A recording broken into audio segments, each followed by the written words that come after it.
नमस्कार, मेरा नाम है शुभम गुप्ता और आप देखना शुरू कर चुके हैं वीके न्यूज़। आज हम बात करेंगे एक ऐसी खबर की जिसे सुनने के बाद आपकी आंखें फटी रह जाएंगी। इस खबर में है कुछ करोड़ों की जब्ती, कुछ नामी लोगों की गिरफ्तारी, कुछ रोते धोते चेहरे, लेकिन अंदर से ये पूरी व्यवस्था की तस्वीर बदल देती है। एक तरफ दूध बेचने वाले व्यक्ति निर्मल सिंह भंगू हैं, जिन्होंने पीएसीएल स्कीम के नाम पर करोड़ों परिवारों की जमा पूंजी लूटी और आज 22,656 करोड़ से ज्यादा की संपत्ति अटैच हो चुकी है। दूसरी तरफ है कन्नड़ अभिनेत्री रानिया राव, जिन्हें अफ्रीका से दुबई के रास्ते सोना स्मगल करने के आरोप में ईडी ने पकड़ा है। 127 किलो से ज्यादा सोना, 12 करोड़ की कीमत। और तीसरी तरफ है पश्चिम बंगाल में कोलकाता, हावड़ा, सिलीगुड़ी, दुर्गापुर में ईडी के छापे। कॉल सेंटर की आड़ में अंतर्राष्ट्रीय ठगी का नेटवर्क, विदेशियों से ठगे गए करोड़ों रुपए और अब बड़े नेताओं के नाम सामने आने की आशंका भी है। ये तीन अलग अलग मामले हैं, लेकिन इनमें एक बात समान है: लालच, धोखा और लाखों परिवारों की टूटी उम्मीदें। लेकिन सवाल यह है कि ये सब सिर्फ अपराध की कहानी है या उस व्यवस्था की कहानी जो लालच को बढ़ावा देती है और फिर उसे पकड़ने का ढोंग रचती है।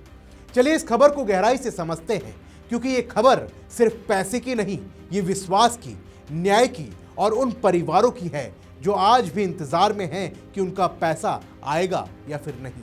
देखिए, सबसे पहले पीएसीएल स्कीम की बात करते हैं। निर्मल सिंह भंगू पंजाब के छोटे से गांव बेला के दूध बेचने वाला व्यक्ति। 1990 के दशक में उसने पीएसीएल लिमिटेड शुरू की। कंपनी ने खुद को कृषि भूमि विकसित करने वाली फर्म बताया।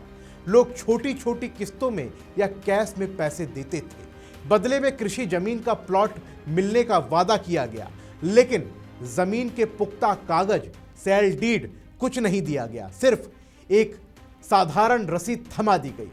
10 साल में पैसा 4 गुना करने का लालच दिया गया। 5 साल बाद पैसा या जमीन देने का वादा था। ज्यादातर लोग रिटर्न में फंस गए।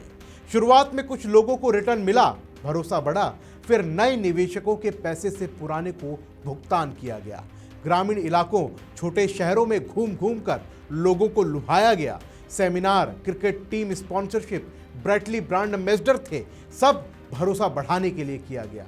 कंपनी ने दावा किया कि वो 1983 से काम कर रही है, लेकिन असल में कंपनी की शुरुआत 1996 में हुई थी। 1983 वाली पीजीएफ कंपनी का सहारा लिया गया था।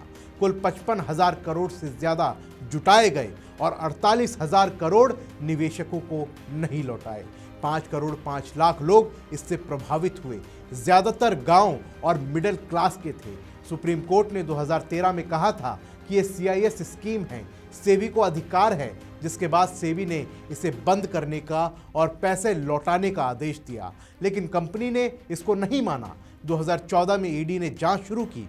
2016 में सीबीआई ने भंगू को गिरफ्तार किया, जिसके बाद 1300 संदिग्ध बैंक खाते मिले।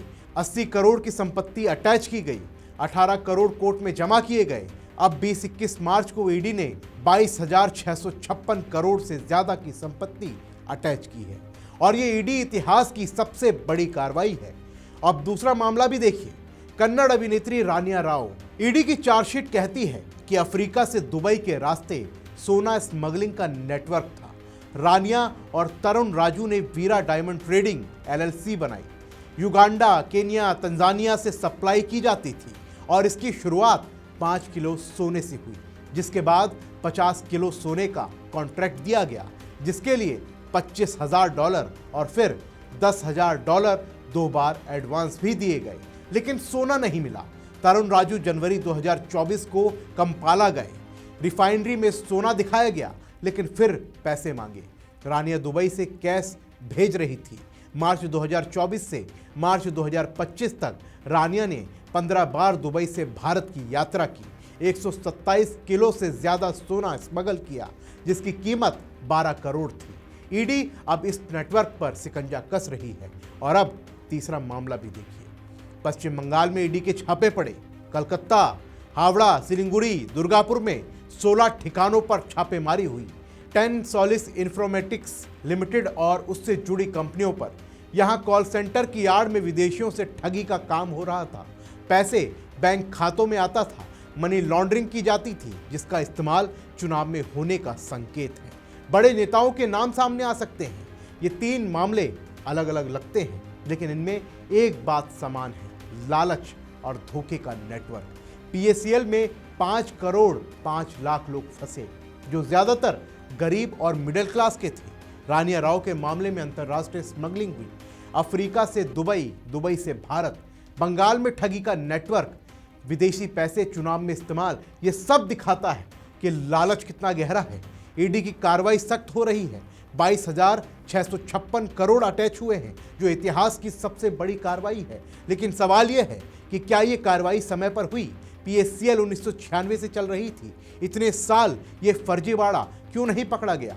रानिया जैसे सेलिब्रिटी के नाम से भरोसा बढ़ता है। क्या सेलिब्रिटी एंडोर्समेंट पर कोई नियम नहीं है? बंगाल में ठगी का पैसा चुनाव में इस्तेमाल किया जा रहा है। क्या राजनीतिक फंडिंग पर सवाल नहीं उठते? ये खबर सिर्फ पैसों की नहीं, विश्वास की टूटने की है। करोड़ों परिवारों की जमा पूंजी लूटी गई।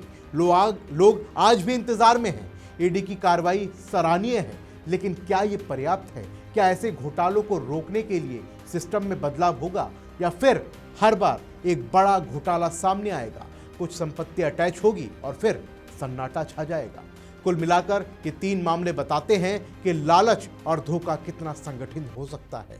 पीएसीएल से लेकर सोना स्मगलिंग और कॉल सेंटर की ठगी, सब में आम आदमी का पैसा फंसा है। ईडी की कार्रवाई से उम्मीद है, लेकिन सवाल वही है कि क्या न्याय मिलेगा? क्या लोग अपना पैसा वापस पाएंगे? और आप क्या सोचते हैं कि क्या ऐसे घोटालों को रोकने के लिए और सख्त कानून चाहिए, या सिस्टम में ही कमी है? कमेंट बॉक्स में अपनी राय हमें ज़रूर दें। इस वीडियो को लाइक शेयर कीजिए ताकि ज़्यादा लोग समझें कि इन घोटालों के पीछे क्या चल रहा है। मिलते हैं अगले अपडेट में, तब तक के लिए जय हिंद। वीके न्यूज, राष्ट्र के नाम।